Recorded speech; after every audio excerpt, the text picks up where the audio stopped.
ہم جو پاسباں ٹھہرے۔ خواتین و حضرات، چیف آف آرمی سٹاف اور نامزد چیف آف آرمی سٹاف کمان کی باضابطہ تبدیلی کے لیے تشریف لے جائیں گے۔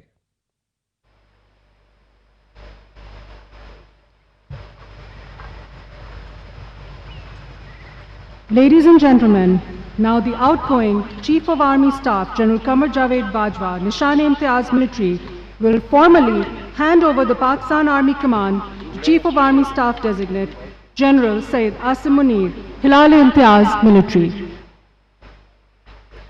خواتین و حضرات، جنرل قمر جاوید باجوہ نے پاک فوج کی کمان باضابطہ طور پر chief of army staff general Syed Qasim Munir Hilal Imtiaz military کو سونپ دی۔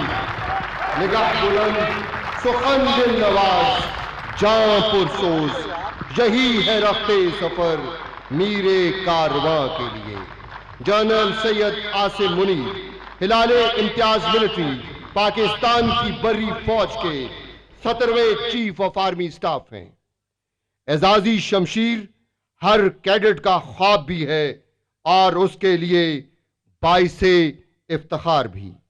آرمی میں کمیشن حاصل کرنے کے بعد پاکستان آرمی کی کمانڈ کسی بھی جنرل آفیسر کے لیے بہت بڑے اعزاز اور وقار کی علامت ہے۔ اللہ تعالیٰ نے chief of army staff general Syed Asim Munir Hilal Imtiaz military کو ان دونوں اعزازات سے نوازا ہے۔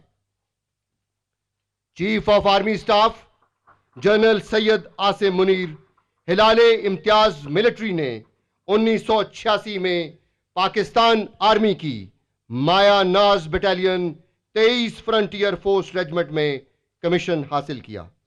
آپ کو اعزازی شمشیر حاصل کرنے کا منفرد اعزاز بھی حاصل ہے۔ فوجی school Japan, command and staff college Quetta, Malaysian armed forces college Kuala Lumpur اور نیشنل ڈیفنس یونیورسٹی اسلام آباد سے فارغ التحصیل جنرل سید عاصم منیر ہلال امتیاز ملٹری کو public policy and strategic security management کے ساتھ ساتھ کمانڈ، سٹاف اور تدریس کا وسیع تجربہ حاصل ہے۔ آپ پاکستان آرمی کی اسٹرائک کور کے چیف آف سٹاف، سعودی عرب میں پاکستانی دستے کی قیادت